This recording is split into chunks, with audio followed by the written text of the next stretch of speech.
Good afternoon, everyone, and welcome to Webinar Wednesday. This is a training being provided by NASCASP as a part of the Weatherization Plus Health Initiative. This afternoon's webinar, Integrating Weatherization with Lead Hazard Control, will be presented by Wes Stewart. Wes is the Director of Program Services for the Green and Healthy Homes Initiative. Before we begin, I'd just like to go over a few housekeeping rules. All attendees are on mute. And if you have questions during the webinar, you will have the capability to ask those questions using the chat feature on the webinar toolbar. We ask that you would direct all of the questions to the organizer, who will then collect and ask your questions at the end of the webinar. In order to keep to our schedule, if we don't have time for all of the questions, we will respond via email after the webinar. A link to the PowerPoint as well as the recorded webinar will be available shortly after the webinar is done. So without further ado, I'd like to turn things over to Wes Stewart. Good afternoon, Raymond. Thank you very much, and we appreciate the opportunity to work with NASCAP. The focus of today's webinar is on integrating weatherization with lead hazard control. The reason we're concerned about lead is we have a tremendous number of homes in the United States that contain lead-based paint and a history of actually large numbers of children being lead poisoned. The Weatherization Assistance Program has embraced lead-safe work practices in lead-safe homes through the 11-6 guidance in terms of making sure that work is done safely and that no harm is done to residents and occupants. In terms of lead poisoning, the reason we're concerned about lead is we have 535,000 children in the U.S. who are affected by elevated lead levels. Millions and millions of homes were painted with lead-based paint. It was a very durable, very quality paint, but the United States as a nation made a huge policy mistake in terms of waiting until 1978 to ban lead-based paint.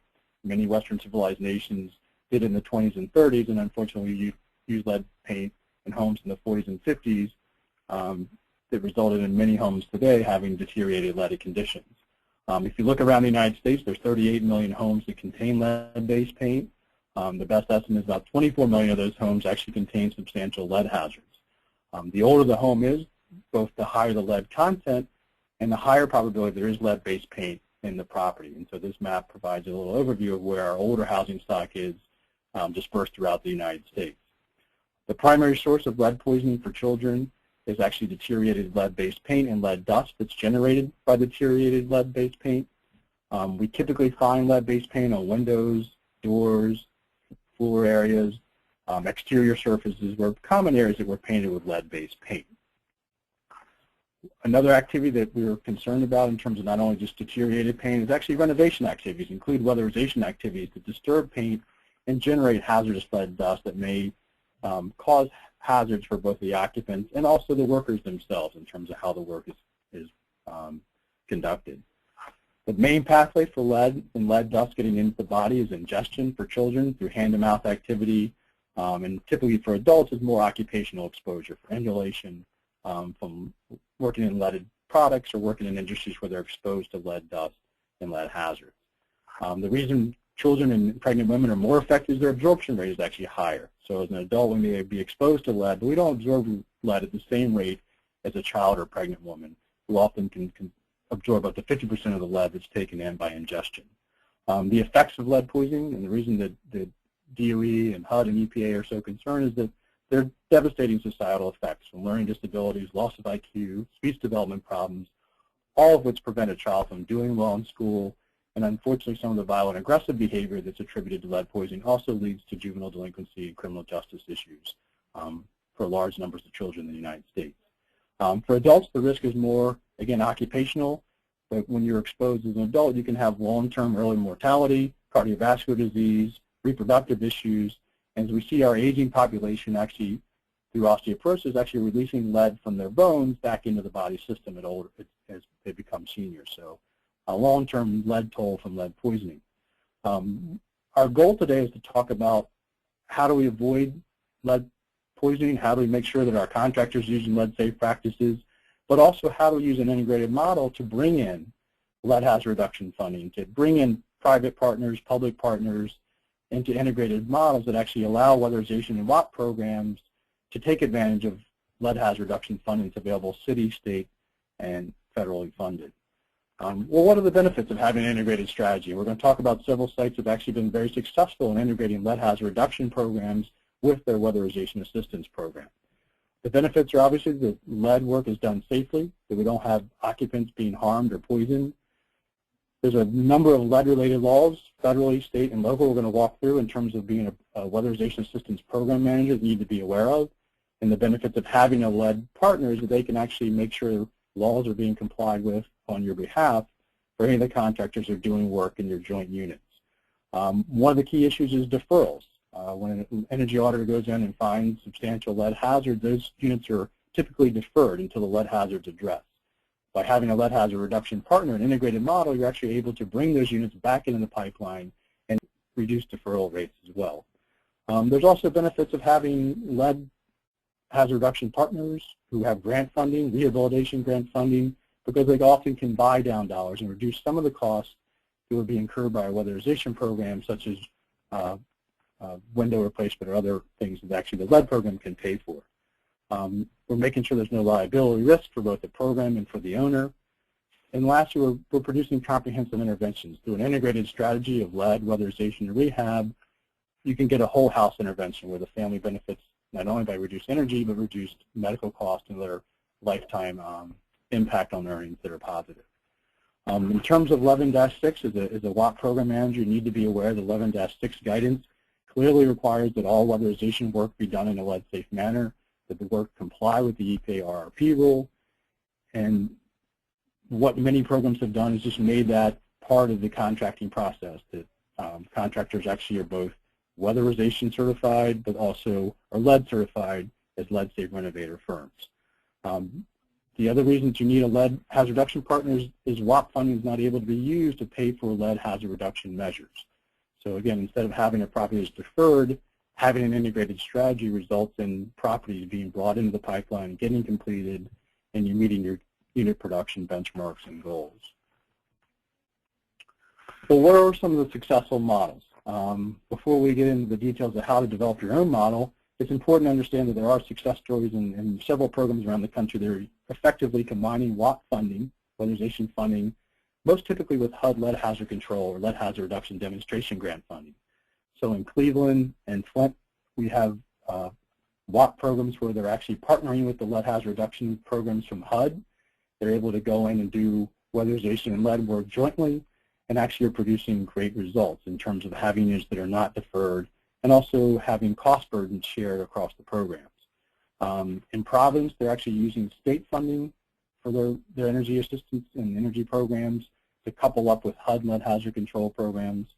And in Baltimore City, they're using their WAP funding with both state and federal HUD lead programs. They're actually using 2 lead partners to achieve their goals. So those are some of the programs that are being successful at combining WAP with lead hazard control.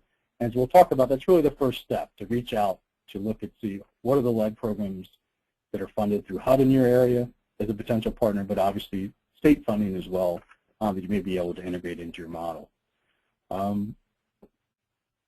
In talking about Baltimore, they're a great example as a city of how they started off with a very simplified model.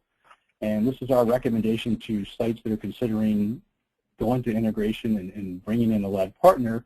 You don't have to have a fully developed model to start. One of the natural progressions is to start with a lead hazard reduction program and build out a more complex model from there. What sites have looked at is, again, they have high deferral rates. They don't have an ability to pay for the lead hazard reduction work. They're deferring clients. They're concerned about compliance with EPA RRP rule. And so they've naturally started reaching out to their lead hazard reduction grant program in their area that's typically a HUD-funded program. HUD funds about $120 million a year for lead hazard reduction work at grant sites around the country. Those are typically 36-month grants if you're looking in terms of strategically how long that partner will be available as an asset. But there are numerous grants that are available throughout the country, and you need to be aware of those partnerships that are in your area.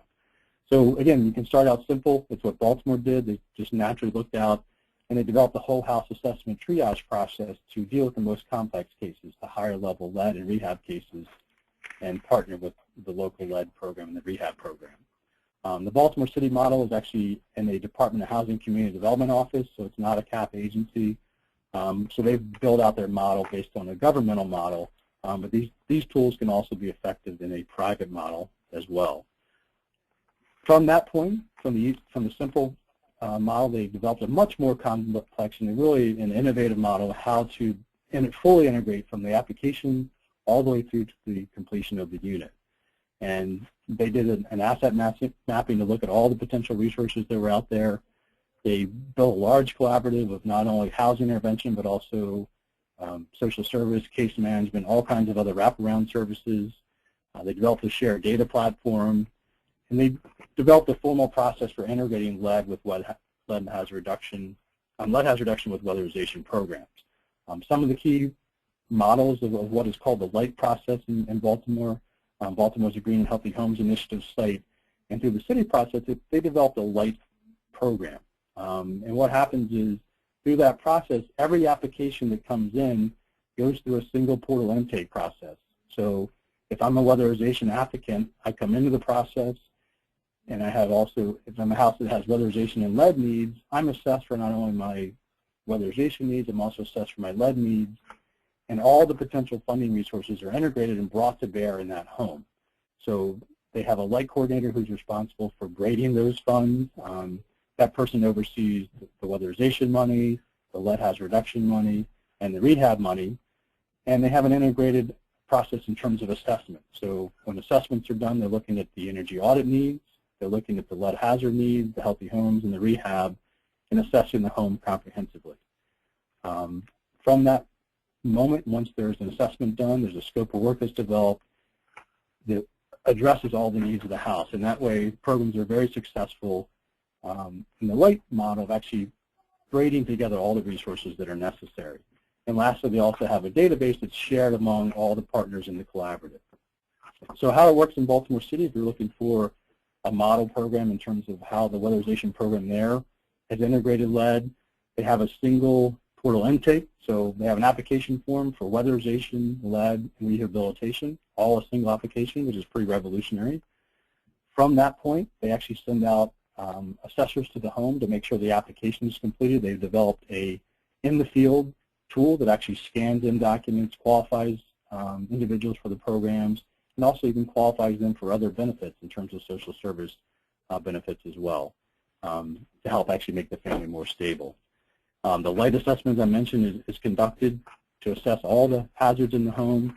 The coordinator looks at the scope of work that's developed. It's a comprehensive scope of work, and then braids in the funding stream. So weatherization, lead hazard reduction, and rehab are all brought to bear because the applicant has applied to all the programs at the same time. The coordinator monitors the client through the process, coordinates with other agencies, if there are other private agencies or other external agencies who are providing services, and then up to 60 programs are actually coordinated here in Baltimore to come to bear on that house. Again, one of the key components in looking at that process is we urge sites to actually look at a more comprehensive. Many sites use an energy audit with health and safety guidance, but you really need to develop a model to have a fully integrated program as you do in Baltimore, where you're looking at all the environmental health hazards, and that way you know what's on the table, you know what potentially needs to be braided, what needs to be paid for and funded. The benefits are that families are not lost in the process, families are not deferred where there are lead hazards in the property. The scope of work is developed not just for the weatherization, but also for the lead portion of the work, and that way the site coordinator, the program manager know whatever resources need to come to bear. It also allows for better alignment when you have a comprehensive assessment, a comprehensive scope of work. The last piece is one of the measures that as many sites have done, and we encourage other weatherization programs to do that, is use the procurement tools, use the power of the purse to actually require that weatherization contracts be lead certified to meet the state requirements, be lead certified renovators, and that way you're also ensuring that when weatherization work is done, it's through certified workers, it's through certified renovator firms who are using lead-safe work practices in their weatherization work, or more ideally, you actually have a single-stream contractor who can perform all the lead work plus the weatherization work. And so that's been very effective, and also reducing the price for a job when one contractor can perform all the work as they do here in Baltimore. So again, use the RFQ process, use your procurement to also drive innovation. We talked about some of the benefits in terms of having an integrated model. There's also risk and downfalls about not having an integrated model, not being a program manager who's aware of all the requirements for federal, state, and local lead laws. And some of those are that you have liability issues. If the work is not done safely, if individuals are exposed to lead hazards, there's potential liability for the owner, for the contractor, and for the program. You continue to experience high deferral rates, houses that can't get done because of lead hazards. It's inefficient service delivery when you have multiple siloed programs trying to assist families, when you have multiple contractors performing lead, weatherization, healthy homes type work. You need to have a program manager also in a program model that's through integration that's ensuring that work is done safely, that there's compliance with applicable laws, and you're avoiding penalties and fines by having those type programs. But we see many opportunities for integration that actually produce those kind of benefits. So we really stress that not only are you complying with 11-6 requirements, but you're also avoiding a lot of negative outcomes for your program and potential risk and harm. And the last piece, again, is there are cost savings by going to an integrated model where maybe a lead hazard reduction program is paying for replacement windows that benefits the program. Rehab is actually replacing the roof or performing other measures that will have weatherization benefits as well. A couple key things to be aware of in terms of the integrated models that have been successful around the country, and when you're developing an integrated model, you're moving from weatherization to encompass lead as part of your work, or you're hiring lead contractors to do lead work through an integrated process. There's important things to be aware of to have a strong project management in place for your program. And essentially, it's like being an effective NFL quarterback in terms of you're looking at each job, you're going through your progressions, and you're figuring out what laws apply, what resources needed to be brought to bear. And we recommend you use a project analysis tool. You can develop flowcharts, develop software to do this. But the project analysis essentially starts with, is the property built before 1978? Are there potential lead hazards that the weatherization work or the lead hazard reduction work is going to encounter? Are there any disturbed painted surfaces?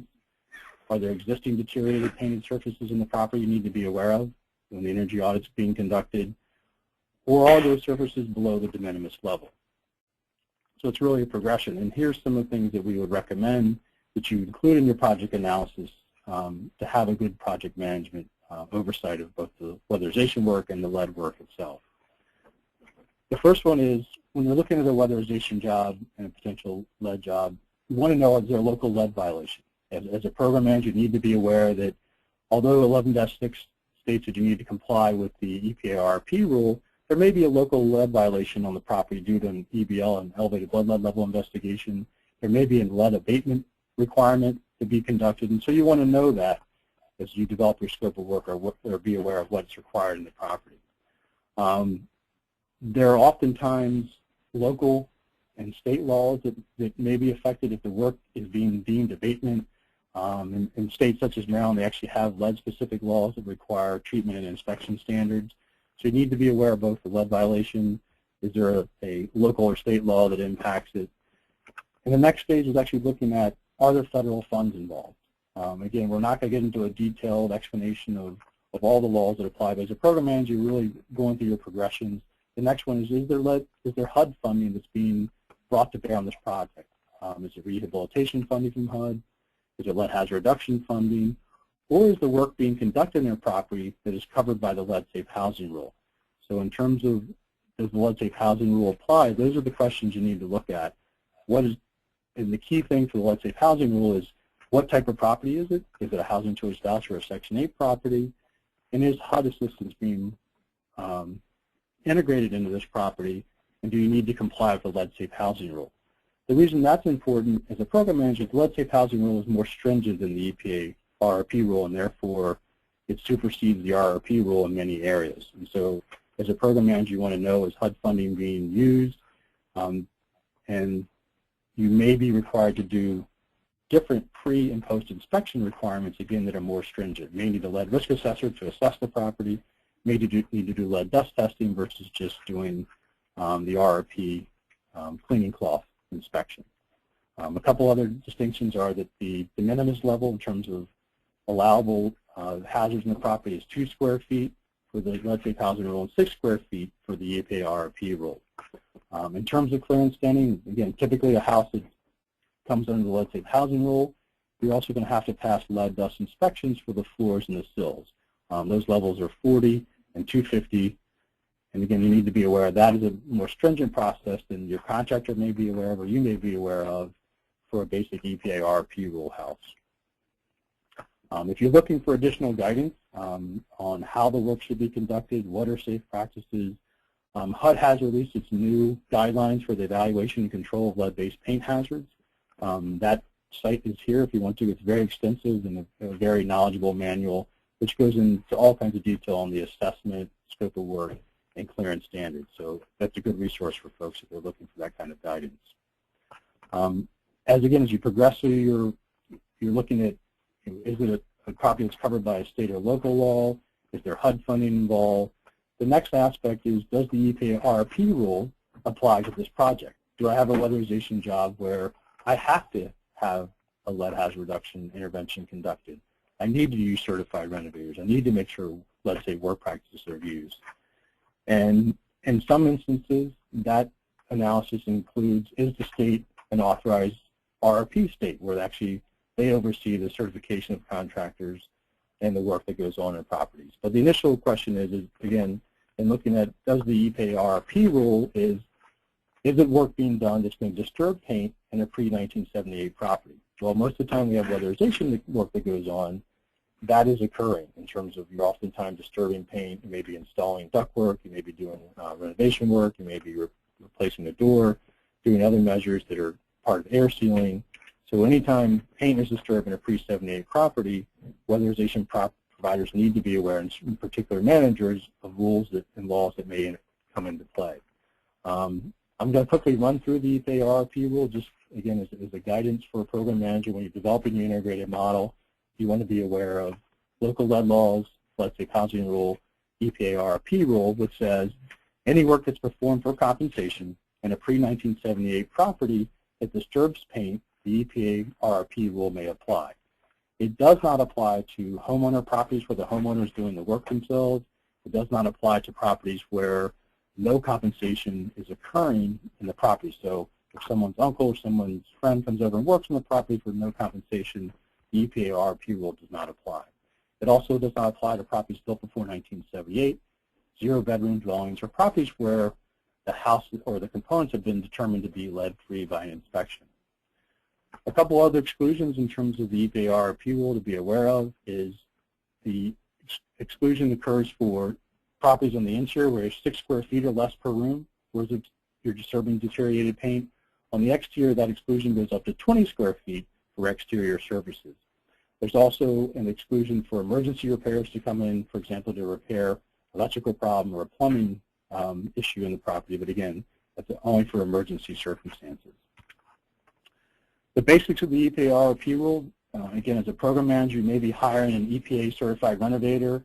You may expect that they're going to comply with all the rules and all the laws, but we really encourage you to be aware of what the requirements are, to conduct periodic site visits or have your inspectors conduct site visits to make sure that the rule itself is being complied with.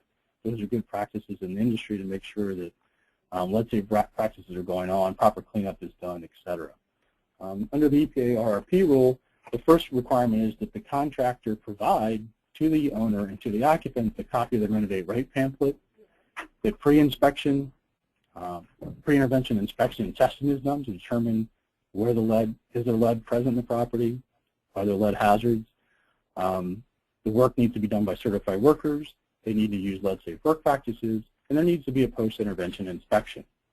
When you're looking at, again, driving weatherization contractors into becoming EPA RRP certified renovators and having a larger contractor pool, the process to become a certified renovator firm is actually fairly easy, and it's not really financially a substantial commitment on the part of those contractors. So the process is actually you need to have at least one worker from the company go and take a course to become a certified renovator. The firm then applies for certification. That certification is good for 5 years. If you're not in an EPA authorized state, you actually apply directly to the EPA, but in 13 states listed below, those firms actually apply for certification directly to the state. As I said, the requirement does not, although we recommend that everyone on a contracting crew be certified, have lead training. It only requires that one person per firm be certified, and that person can certify other people. So again, as a project manager, when you're developing your integrated model, you want to be aware of what are best practices versus what are the baseline, kind of the floor requirements. So having everyone certified in a contracting firm is the best way to go. Just to give you an example of capacity, again, a lot of window replacement manufacturers and weatherization providers as well have become EPA certified firms. Just looking at Boston, for example, within 20 miles of Boston, Massachusetts, there's over 1,900 certified lead renovator firms, just to give you some idea what capacity is out there. The process involves, as we mentioned, a pre-intervention inspection. As a best practice, many sites will utilize a lead risk assessor or actually having a formal inspection done to verify lead hazards. Just to be aware, the EPA RRP rule only requires that their lead is confirmed by a testing kit that's actually performed by the renovator firm themselves. But again, we would encourage you to do lead risk assessments when you're actually doing this work, but is not required by the RRP rule. So again, proper work practices, making sure the persons are certified in containment, and that there's actually inspections done once the property and the work is completed.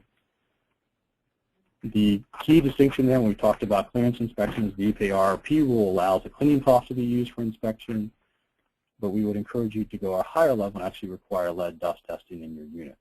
Again, that's not required by the federal law unless you have HUD funds are being brought to bear under the lead safe housing rule, but that's just a good practice in terms of the cleaning cloth is a compromise standard and is not really a health-based standard for meeting the safety. So the other aspect of having a job is when you're bringing lead hazard reduction work into your scope of work, you're integrating your weatherization with lead hazard reduction programs and rehabilitation programs, you also have to figure out what's the proper phasing for that work. So in terms of site control, contractor phasing, typically the lead hazard reduction work is going to be done first, and then you're going to send in your weatherization contractor, or again, if it's a jointly certified contractor who can do all the work, that is the best route to go because you don't have a breakup of the job, you don't have lost time or families in hotels.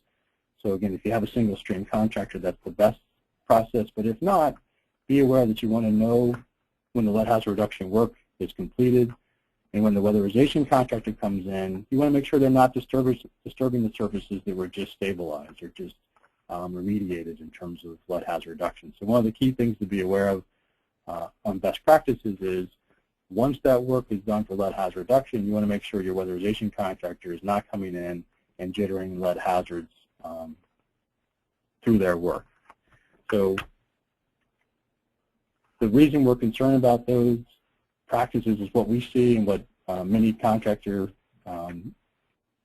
practices are throughout the country is even for certified renovator firms, even for lead hazard reduction certified contractors, they unfortunately often don't follow lead safe work practices unless you're diligently following them, unless you're demanding that they stay on board with all the requirements of local regulations, state regulations, and federal requirements. So developing a model is important, but again, making sure that the contractor who is certified and required to is adhering to those practices. A couple key tips. We actually have, NASCAP has an upcoming webinar where they're actually going to explore in more detail what are the lead safe work practices, but wanted to give you a couple ideas as a program manager what to look for if you're going out on site to check on a lead contractor, if you're checking on your lead and weatherization contractor. Here's a couple of tips in terms of what you should be looking for when you go out on site. The traditional practice was that contractors, and what we see a lot is they don't use proper containment, they don't cover belongings, they don't move belongings back from the work area, and they don't clean up properly. On the exterior, there's no ground cover, there's no closed windows and doors, and there's no barrier set up to prevent people from walking into the work area or work site. And lastly, we often see prohibited practices such as open flame burning, excessive dry scraping and sanding, power sanding without HEPA attachments, using heat guns at high degrees over 1100. So these are a lot of practices that go on in terms of lack of containment and unsafe practices. Developing a program model in terms of an integrated lead and weatherization. That model includes lead-safe work practices, proper containment, working wet in terms of misting in areas that are being sanded and disturbed and scraped to reduce lead dust. There's proper cleanup, and there's lead dust testing, or at least at the minimum RRP clearance testing when that work is completed.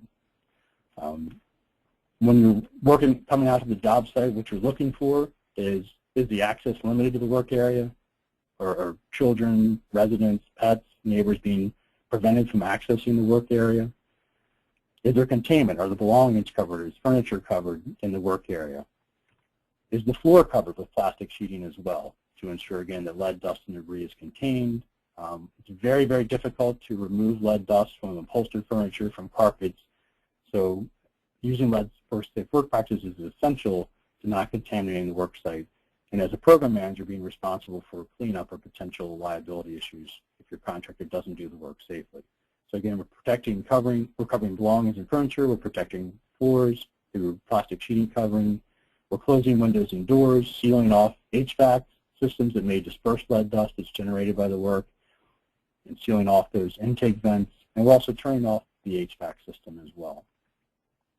Lastly, when we're coming out to the job site, we see this far too often, is there's not good exterior containment. So what you're looking for is, at least 10 feet back per story, that there's containment on the ground, there's restricted access to the work area, and that individuals are not working on high wind days when there's a lot of potential for debris and dust to be generated. We talked about closing nearby doors and windows, so neighbors, not only the occupants in the house that's being worked on, but also neighbors are closing windows and doors. And lastly, the workers are being protected. So again, you're hiring a contractor who should be following OSHA regulations, should be following contractor specifications, but you need to be asking those questions as a program manager to make sure that by incorporating lead hazard reduction into your work, that that work is being done safely. Again, the benefits to having an integrated model is the local lead hazard reduction program is going to ensure that that work is done safely.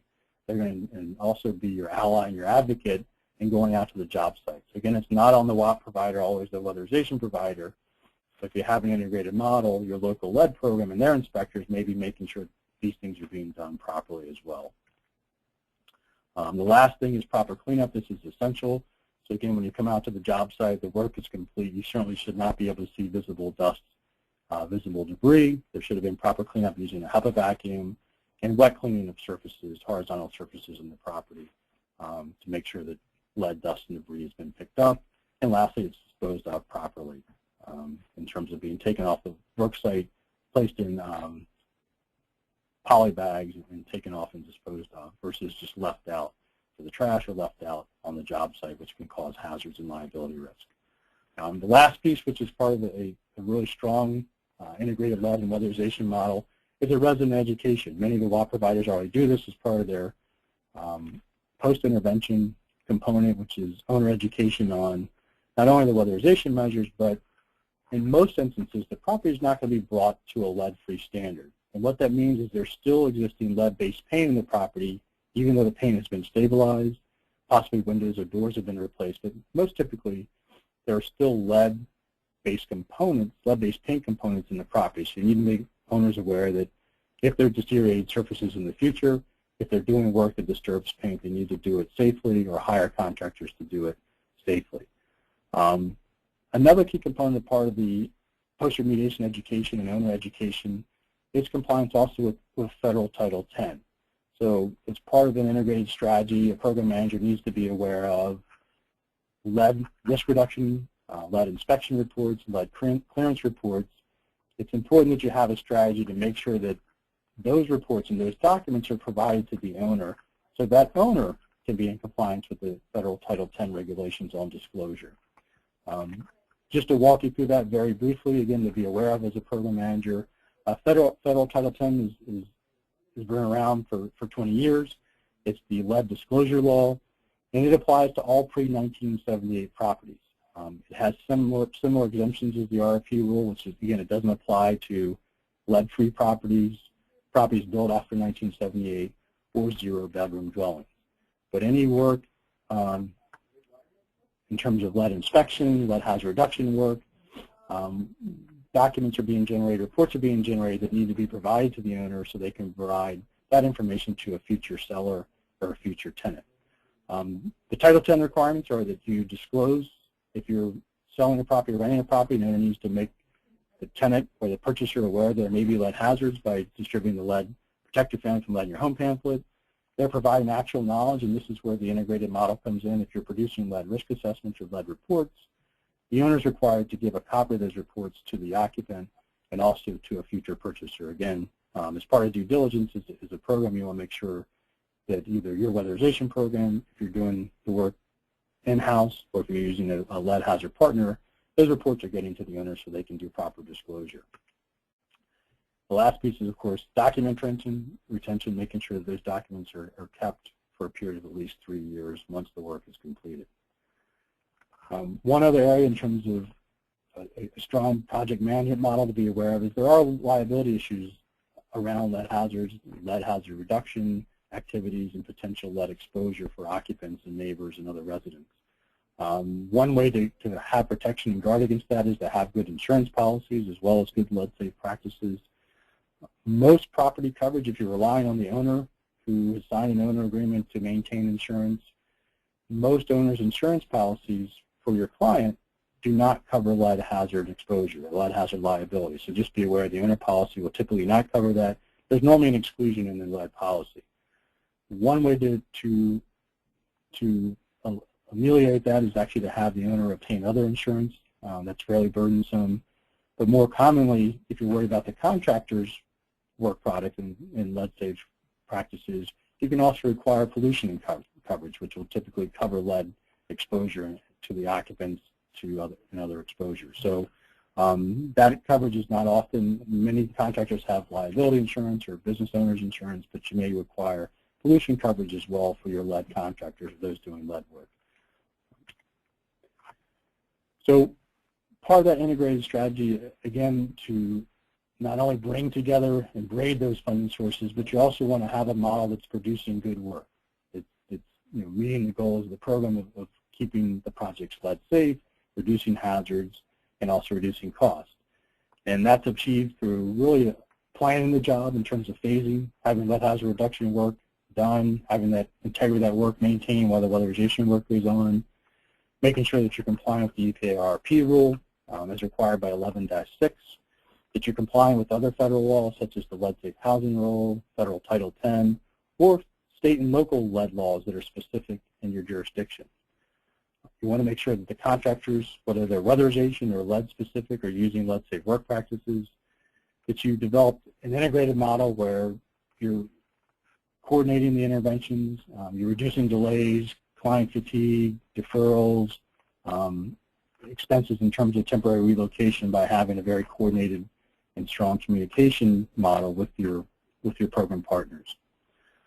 You can reduce cost also by having cross-trained contractors who can do all the work through a single stream contractor model, and also again that you're leveraging those grant and loan resources to try to reduce your overall cost for the project for the WAP program.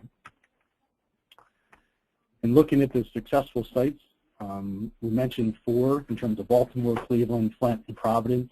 Some of the key characteristics there for what they have done and how they've developed their integrated model is they look first to convince their superiors or convince other partners about the benefits of having an integrated model. So again, when you first start out, you're looking to develop this integrated system, you may have to convince other CAP agencies, you may have to convince other lead hazard reduction partners, you may have to convince state agencies that this is the approach to go. So again, a lot of the benefits we talked about in terms of reducing deferrals, reducing costs, those are the arguments you want to have available and ready to make the case for why integration makes sense. The simplest way to start, as we mentioned, what happened in Baltimore and other sites, is you just bring together a local lead hazard reduction partner. They're typically funded by HUD's Office of Lead Hazard Control and Healthy Homes. They've received lead hazard control or lead hazard demonstration grants. Or you can also partner with your state lead program. Many Department of Housing and Community Development agencies have lead-specific funding that you can partner with.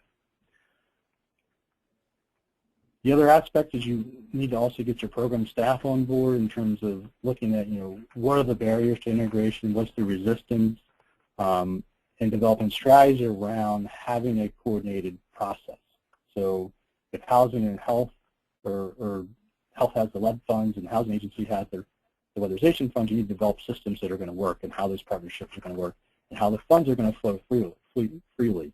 You don't want to have a process where you're looking to have an integrated process, but it causes months and months of delays and impacts your unit production process. So again, having a cohesive process is really, really important.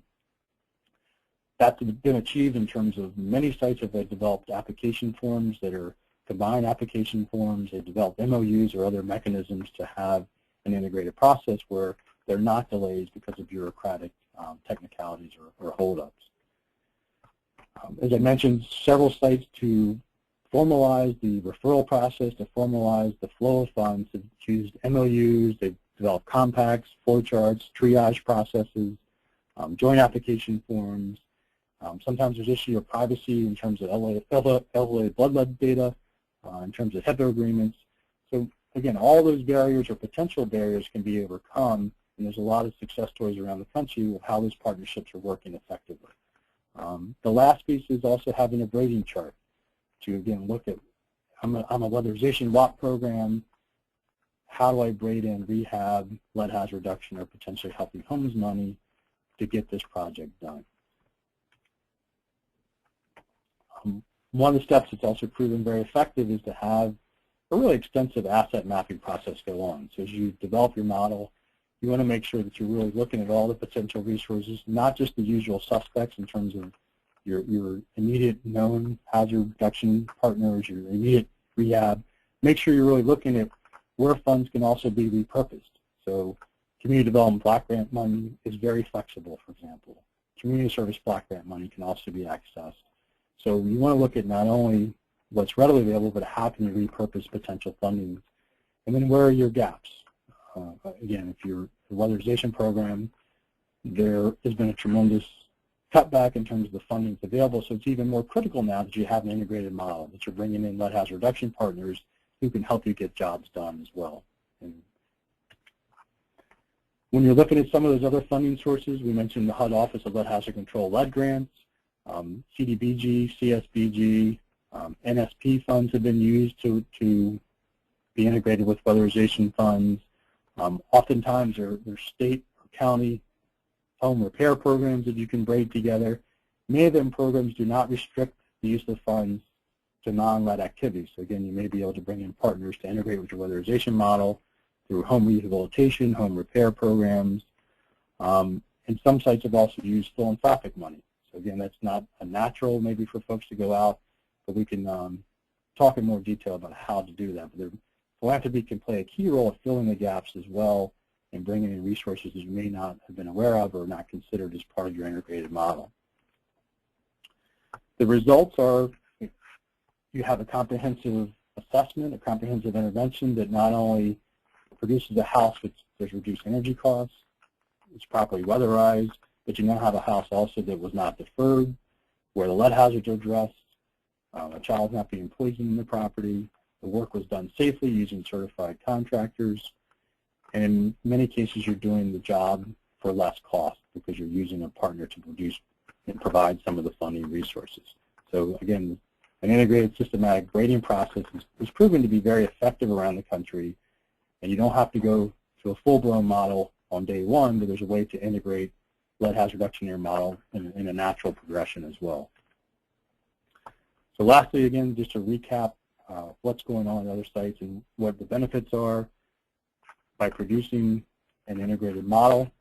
Again, there's a lot of planning involved, but again, start with a simple process. You're reducing the number of kids poisoned. You're complying with federal, state, and lead laws, which are pretty extensive. You're reducing deferrals. You're reducing your costs.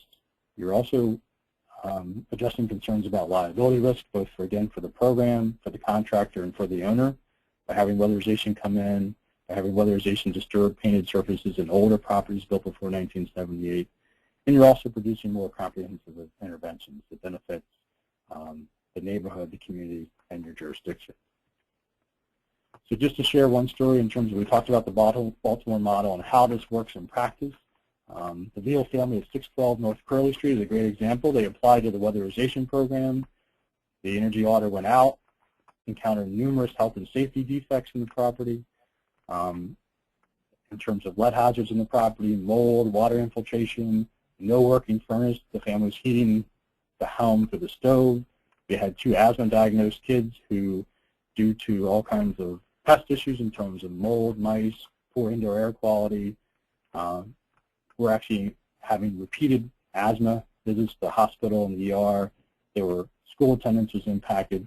So you had a house that not only had a great need for weatherization, but also had a need for health and safety interventions. And so traditionally what would have happened is that property would have been assessed, it would have been deferred until those issues were addressed. But in low-income communities, typically owners don't have the resources to address those problems. And so in this circumstance, by bringing together the lead hazard reduction program from HUD with the DOE WAP program, some Constellation Energy private foundation funds to replace the furnace, and some CDBG money, you had a comprehensive intervention where a house was not deferred, the house was properly weatherized, the furnace was replaced, lead hazards, mold, and water infiltration was remediated. There were significant hazards in the home. And the result is that the house is using less energy, the energy costs are reduced, the children have not experienced ER visits and hospitalizations due to asthma episodes, there's been no child lead poisoning in the property, and the children are actually attending school without missing regular school days, and the youngest child has gone from a C student to an A student. So again, a win-win situation in terms of how that integrated model can reduce deferral rates and produce comprehensive interventions. So we wanted to leave open some time for questions and answers. I'm also joined this afternoon by Michael McKnight from our technical assistance staff as well, and wanted to turn it back over to Raymond, see if there are other questions or other input that was needed. Thanks, Wes. At this point, no questions have come in yet, but we'll give people just a few seconds. If you want to send your questions to the organizer, we can get those answered. Okay, I see that some people are sending in some questions, so we will take those questions in just a moment.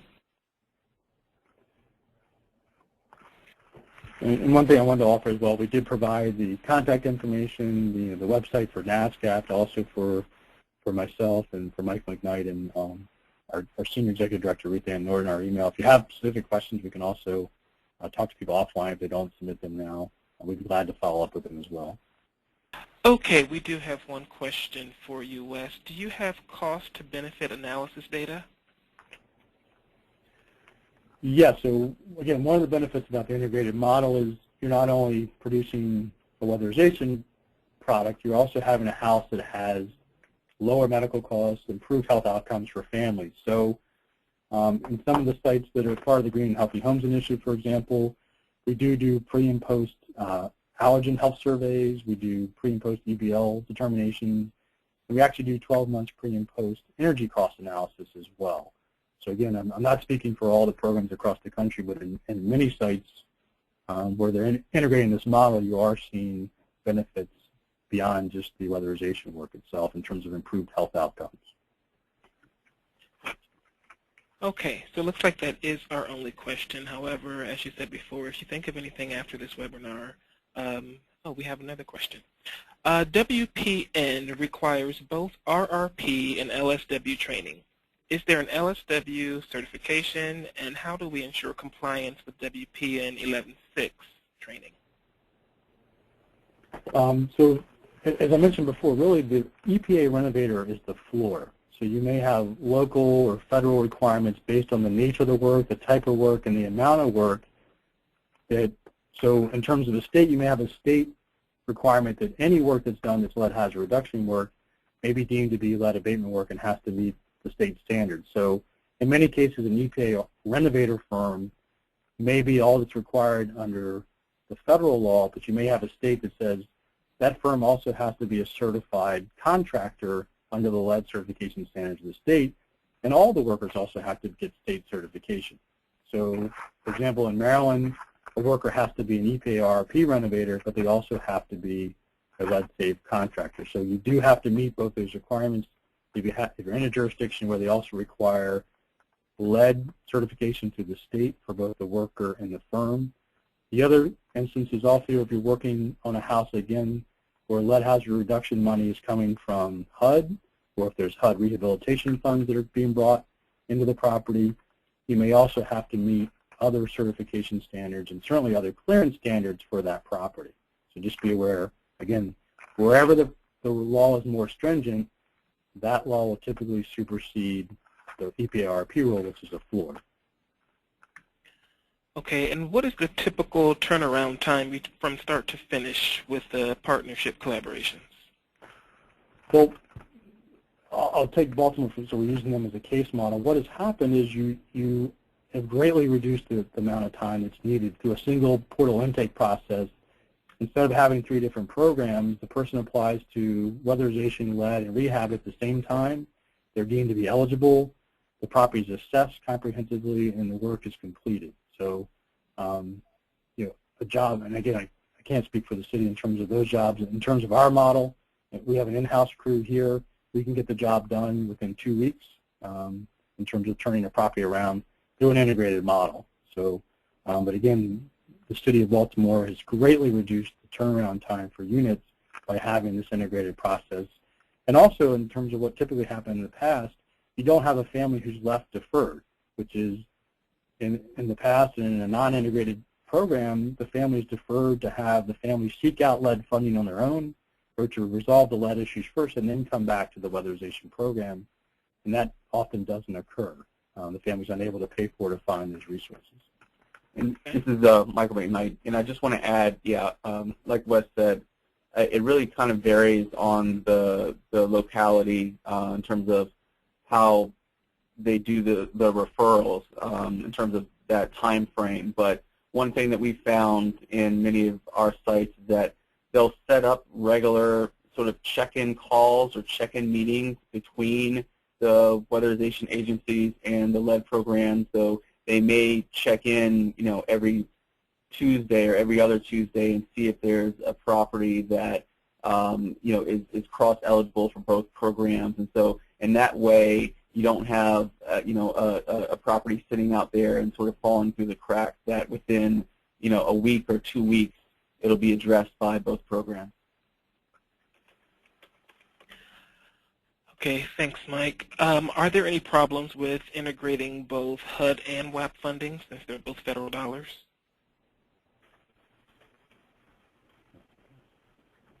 There's specific restrictions for each of those programs, but just in general, there's not an issue of utilizing both funds in the same unit. We've done in the Green Healthy Homes Initiative over 4,000 units, and many of those units have weatherization and some other federal source of funding going in doing health and safety or lead work. Right. The only restrictions that we're really aware of is if you were classifying that as match funding, you may not be able to count HUD funds as match for DOE weatherization programs, but there's not restrictions on integrating that funding into the unit. But just maybe if you classify them as match, that will be an issue. But typically, the integrated process does not restrict that at all. Okay, and then the last question, what proof can we provide to demonstrate compliance with DOE's national LSW training requirements in WP and 11.6? Just as I said, the certification standards are, and we can provide information and links to you on how to get those specific requirements, but the EPA RRP rule is, again, the floor. 11-6 requires that there be a renovator firm. That would entail that at least you have a lead-safe certified firm. There's at least one renovator where you have certification from that firm that they have a renovator. That renovator is able to train everyone in that contractor's employee. Again, we would recommend that as part of your best practice, you require that everyone in the firm be certified. But again, you'd want to see the certification from the firm. You'd want to see that at least one worker, you have a renovator on program staff.